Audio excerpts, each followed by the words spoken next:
Welcome to my channel. ಇವತ್ತಿನ recipe ಬಂದು ಹೆಸರುಬೇಳೆ ಪಾಯಸ. ಬೇಕಾದಂಥ ಸಾಮಗ್ರಿಗಳು: 1 ಕಪ್ ತೆಂಗಿನಕಾಯಿ, 1 ಕಪ್ ಹೆಸರುಬೇಳೆ, 1 ಚಮಚ ಗಸಗಸೆ, 1 ಹೊಚ್ಚು ಬೆಲ್ಲ ಅಥವಾ 1 ಕಪ್ಪು ಬೆಲ್ಲ, 4 ಏಲಕ್ಕಿಕಾಯಿ, 10 ಬಾದಾಮಿ, 5 ರಿಂದ 6 ದ್ರಾಕ್ಷಿ, 5 ಗೋಡಂಬಿ, 1 ಲೋಟ ಹಾಲು. ಮಾಡುವ ವಿಧಾನ: ಮೊದಲಿಗೆ ಒಂದು ಕುಕ್ಕರ್ನಲ್ಲಿ 1 ಕಪ್ ಹೆಸರು ಬೇಳೆಯನ್ನು ಹುರಿದುಕೊಳ್ಳೋಣ. ಮಧ್ಯಮ ಹುರಿಯಲ್ಲಿ ಹುರಿದುಕೊಳ್ಳಬೇಕು. ಕಂದು ಬಣ್ಣ ಬರುವವರೆಗೂ ಹುರಿಯಿರಿ.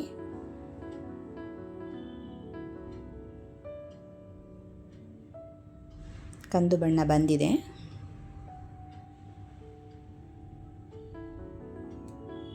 ಅದಕ್ಕೆ 1 ಚೊಂಬು ನೀರನ್ನು ಸೇರಿಸಿಕೊಳ್ಳುತ್ತಿದ್ದೇನೆ.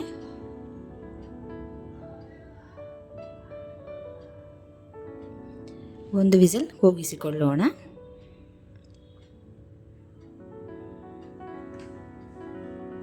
ಒಂದು ಕಡೆ ರುಬ್ಬಿಕೊಳ್ಳೋಣ.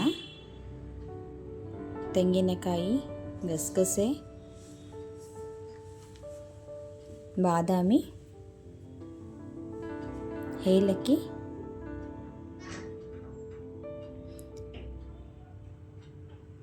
ಸ್ವಲ್ಪ ನೀರನ್ನು ಹಾಕಿ ರುಬ್ಬಿಕೊಂಡಿದ್ದೇನೆ. ನೋಡಿ, ಈ ಹದಕ್ಕೆ ಇದೆ. ಕುಕ್ಕರ್ ಒಂದು ವಿಸಿಲ್ ಕೂಗಿದೆ.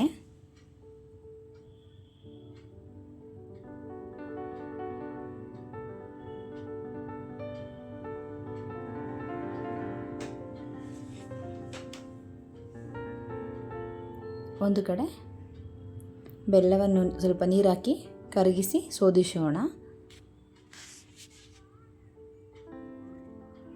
ಮತ್ತೊಂದು ಕಡೆ ಹಾಲನ್ನು ಕಾಯಿಸೋಣ.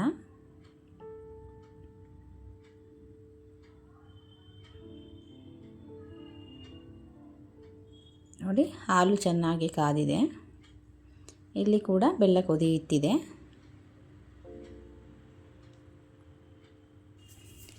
ಬೇಯಿಸಿಕೊಂಡಿರುವಂಥ ಹೆಸರು ಬೇಳೆಗೆ ಶೋಧಿಸೋಣ. ಬೆಲ್ಲದ ನೀರನ್ನು ನೋಡಿ, ಹೆಸರು ಬೇಳೆ ಬೆಂದಿದೆ. ಇದಕ್ಕೆ ಶೋಧಿಸಿಕೊಳ್ಳೋಣ. ಮತ್ತು ರುಬ್ಬಿರುವಂಥ ತೆಂಗಿನಕಾಯಿಯನ್ನು ಸೇರಿಸೋಣ.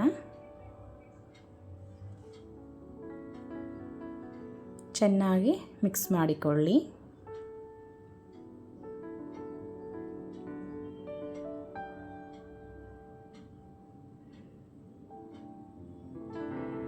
ರುಬ್ಬಿರುವಂಥ ಜಾರಲ್ಲಿ ಸ್ವಲ್ಪ ತೊಳೆದು ನೀರನ್ನು ಸೇರಿಸಬಹುದು. ನೋಡಿ, ಈ ಹದಕ್ಕೆ ಬಂದಿದೆ. ಚೆನ್ನಾಗಿ ಕುದಿಯಲು ಬಿಡಿ. 5 ನಿಮಿಷ ಕುದಿಯಲಿ.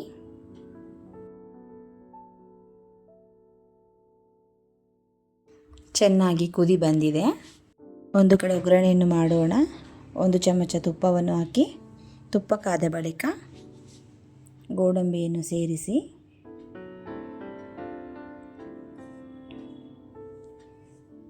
ಕಂದು ಬಣ್ಣ ಬರುವವರೆಗೆ ಹುರಿಯಿರಿ.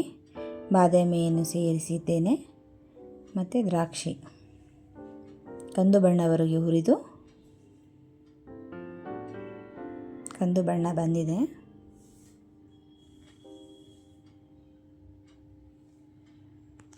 ಪಾಯಸಕ್ಕೆ ಸೇರಿಸೋಣ. ಚೆನ್ನಾಗಿ ಒಂದು ಮಿಕ್ಸ್ ಕೊಡಿ. ಅದಕ್ಕೆ ಬಂದಿದೆ.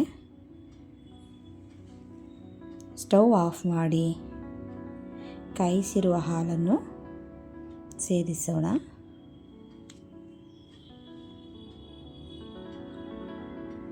ಚೆನ್ನಾಗಿ ಮಿಕ್ಸ್ ಕೊಡಿ. ಮತ್ತು